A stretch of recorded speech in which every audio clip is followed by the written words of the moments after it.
The sun hung lazily in the afternoon sky, casting long shadows along the crowded streets.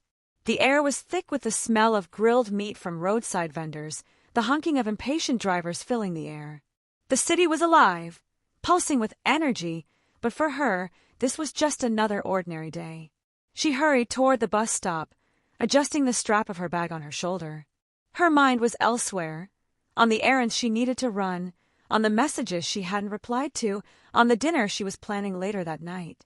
She barely noticed the other people waiting at the stop, their faces unfamiliar yet ordinary.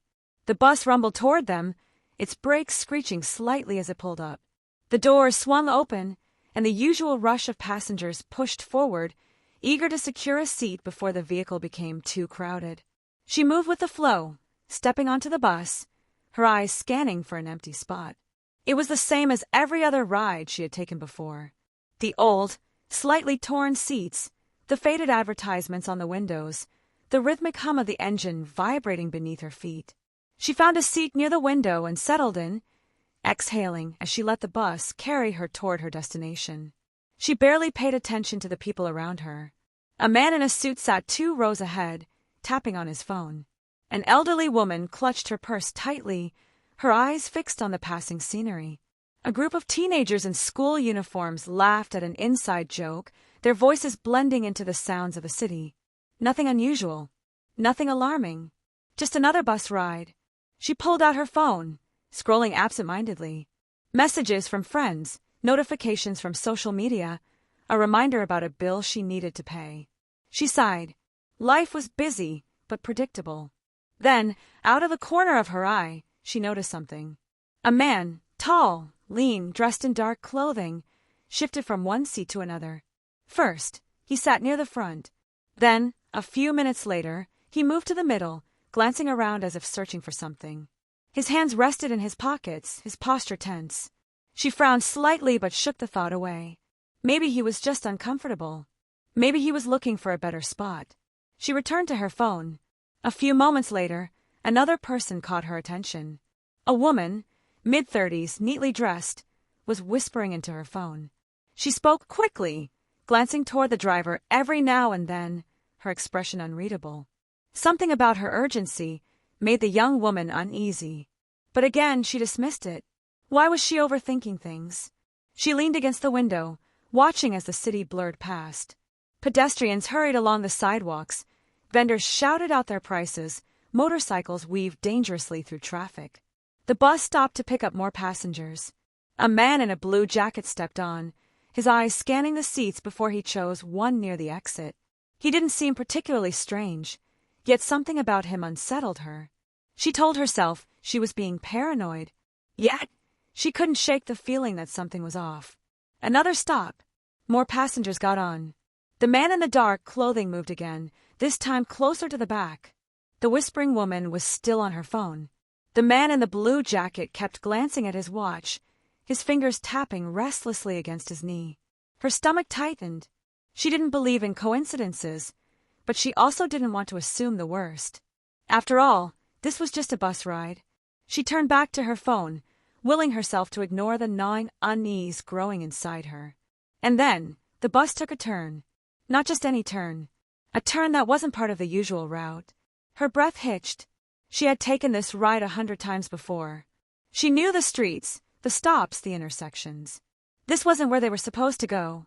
She looked up, eyes darting toward the driver. He showed no sign of confusion, no hesitation. He was driving with certainty, as if this was part of the plan. The other passengers seemed to notice too. A few exchanged glances, shifting uncomfortably in their seats. The elderly woman tightened her grip on her purse. The teenagers had gone quiet. Her heart began to race. Something was wrong. She looked at the doors, at the exits. Could she get off? Would the driver stop if she called out? The man in the dark clothing was watching the passengers now, his gaze slow and deliberate. The whispering woman had put her phone away. The man in the blue jacket was no longer looking at his watch. He was looking at her. The unease inside her erupted into full-blown panic. This wasn't just another bus ride. This was something else. Something dangerous. And she was trapped. The bus rumbled forward, taking an unfamiliar turn onto a road she didn't recognize. Her pulse quickened. This wasn't right. She knew the route, had taken it 100 times before. The bus was supposed to continue straight for another few blocks before making a left toward the main junction. But instead, the driver had taken an earlier right, leading them into a part of the city she had never traveled through. She glanced around, hoping someone else would react. Nothing. Most passengers were still sitting quietly, scrolling through their phones, lost in thought, or staring blankly out the window. Was she the only one who noticed? Her fingers tightened around her bag as she looked toward the driver. His face remained expressionless, his grip steady on the wheel, as if nothing was out of the ordinary. Maybe I'm overreacting, she told herself. Maybe the road ahead is blocked, and he's just taking a detour. She turned to check the other passengers again. The man in dark clothing was still moving seats. Now he was closer to the back. Too close. The woman who had been whispering on her phone was now silent. She wasn't looking at her phone anymore. She was looking at the driver. Her heartbeat hammered in her chest. She inhaled sharply, pressing herself deeper into her seat. Her mind told her she was being paranoid, that she was letting her imagination run wild. But something inside her, something deeper, instinctual, was screaming at her to pay attention. Something wasn't right. She glanced at the exits. The back door was closed, and she was too far from the front. If she wanted to get off, she'd have to call out to the driver. But what if he ignored her? She swallowed hard and glanced toward the man in the blue jacket, the one who had been tapping his knee earlier. He was staring directly at her now. A chill ran down her spine. Why? Why was he watching her? She looked away quickly, pretending to check her phone, but her mind was racing. Maybe he wasn't looking at her. Maybe he was just staring off into space. But as she sneaked another glance, she noticed something else. The man in dark clothing had stopped moving. He was now seated just a few rows behind her. The whispering woman was no longer whispering. She was simply waiting. And the man in the blue jacket? He wasn't tapping his knee anymore. His hand had moved, slowly, carefully, toward his pocket. She felt her stomach twist. This was no coincidence. Something was happening. Her breathing grew shallow as she tried to recall the self-defense videos she had watched online. Stay calm. Assess your options. Don't panic. She turned her gaze toward the window, taking in her surroundings. The city streets were disappearing behind them, replaced by more isolated roads. Fewer people, fewer buildings. Her palms grew sweaty. She needed to act now. Taking a deep breath, she leaned toward the woman sitting next to her, an older lady who seemed unaware of the tension in the air. "Excuse me," she whispered, her voice shaking. "Do you know if this is the right route?" The woman looked at her, slightly puzzled. "I don't take this bus often, but I think so." Her heart sank. She needed to get off this bus. Now. She turned back toward the front, hesitating only for a moment before raising her voice. "Driver, I need to get off." Silence. The bus kept moving. She tried again, louder. "Driver, please stop. I need to get off at the next stop." Still nothing. The driver didn't even acknowledge her. A creeping dread spread through her chest. She glanced around, hoping someone else would speak up, but no one did. Then she heard a chuckle. Low. Amused. She turned sharply toward the sound. It came from the man in dark clothing. He was smirking now, his eyes gleaming with something she couldn't quite name, but it sent terror flooding through her veins. It was then that she knew. This wasn't a misunderstanding. This wasn't paranoia. This was real. Her mind screamed for her to do something. Anything. She clutched her bag tighter, feeling the weight of her phone inside.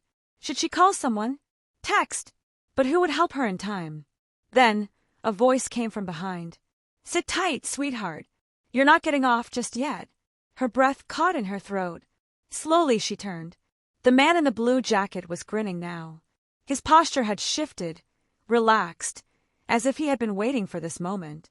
The other passengers, why weren't they reacting? Then she realized, some of them were in on it. Not all, but enough. Enough to make sure that she wouldn't leave that bus, unless they let her. Panic surged through her, but she fought to keep her expression neutral. Stay calm. Don't show fear. Fear makes you weak. Fear makes you a target. The bus took another turn. The city was gone now. Only empty roads stretched ahead. Her hands trembled in her lap. She had ignored the signs for too long. Now, she was running out of time. And she had no idea how this was going to end. The weight of the air had changed.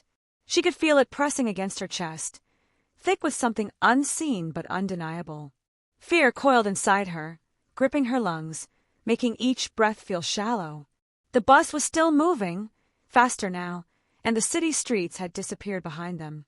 She looked at the road ahead, empty. No pedestrians, no street vendors, no familiar landmarks. The streetlights were sparse, and with every passing second, she was being taken further away from safety. She swallowed hard, her fingers gripping the strap of her bag. Think. Stay calm. Find a way out. But how? The driver was ignoring her. The bus was speeding up, and some of the passengers, no, not passengers, were working together. The man in dark clothing was no longer shifting seats. He had positioned himself near the back, leaning casually against a pole as if he belonged there. But she knew better now. The whispering woman wasn't looking at her phone anymore. She had been silent for a while now, her fingers resting on the armrest beside her. Watching. Waiting. And the man in the blue jacket?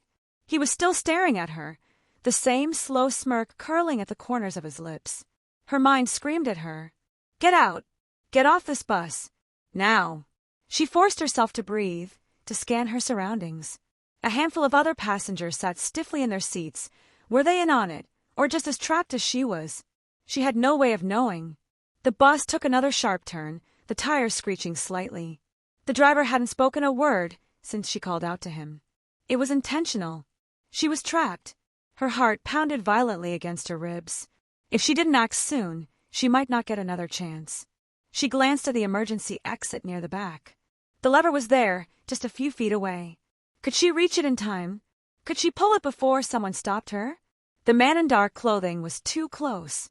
She clenched her fists. She had to try. Just as she shifted slightly in her seat, preparing to make a move, a deep voice cut through the silence. You thinking of running, sweetheart? She froze. Slowly she turned her head. The man in the blue jacket was grinning now, his teeth glinting under the dim lights of the bus. Her stomach twisted painfully. His voice was calm, confident, like he had played this game before. Her hands trembled in her lap, but she forced herself to keep her expression blank. Don't show fear. Don't let them know you're panicking. I just want to get off, she said, trying to keep her voice steady. That's all. The man chuckled. Oh, you'll get off soon. The whispering woman finally spoke. But not yet. The finality in her voice sent chills down her spine. Her pulse skyrocketed. No. No, no, no. This was real. She wasn't imagining things. This wasn't paranoia. This was happening. Her grip on her bag tightened, her nails digging into the fabric. Think. Think. She looked at the other passengers again. A few of them seemed uncomfortable, shifting nervously in their seats. But none of them spoke up. No one was going to save her. She had to save herself. A new kind of fear settled over her. This wasn't just a robbery.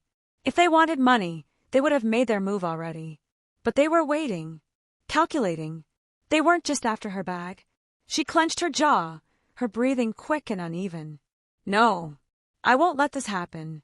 With every ounce of courage she had left, she forced herself to move. Her legs tensed as she pushed off her seat.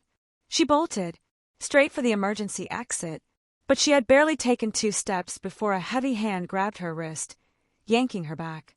She gasped, her body slamming against the seat as pain shot up her arm. The man in dark clothing loomed over her now, his grip tightening like a vice. Where do you think you're going? He murmured, his breath hot against her skin. Panic exploded inside her.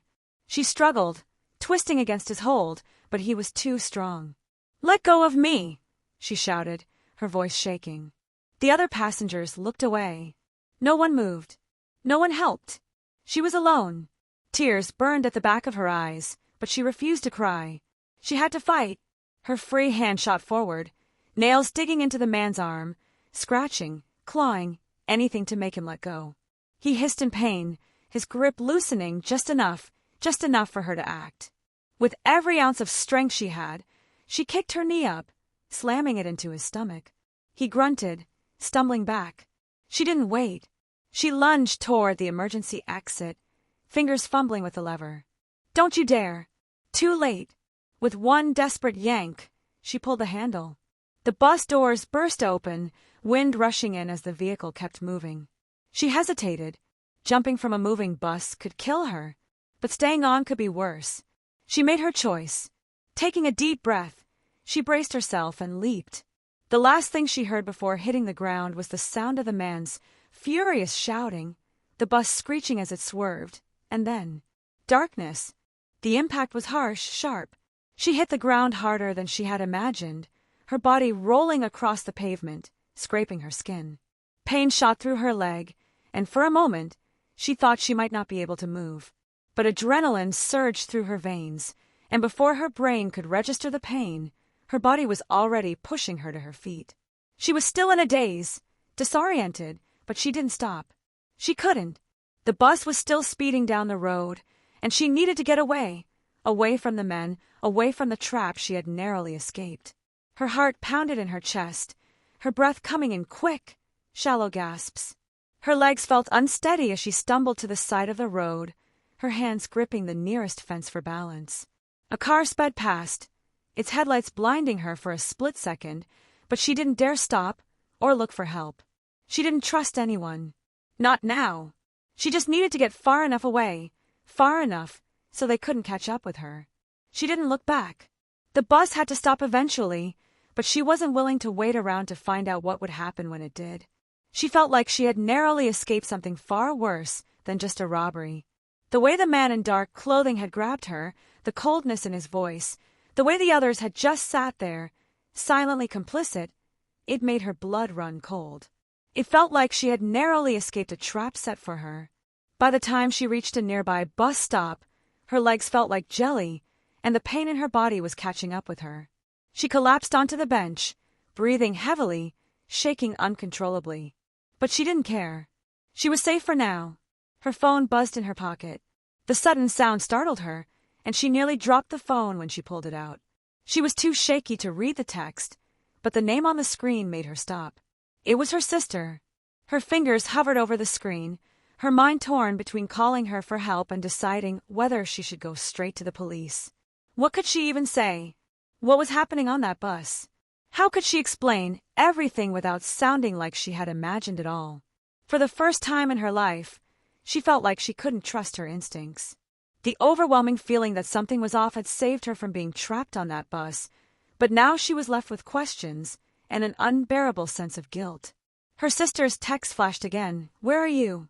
Are you okay?" She exhaled a shaky breath, typing out a quick response. "I'm okay. I'm safe. I'll explain later." The thought of explaining what happened seemed impossible. How could she possibly explain the terror of realizing she was in danger, surrounded by strangers who were in on it, people who had been pretending to be ordinary passengers? How could she make sense of what she had narrowly escaped?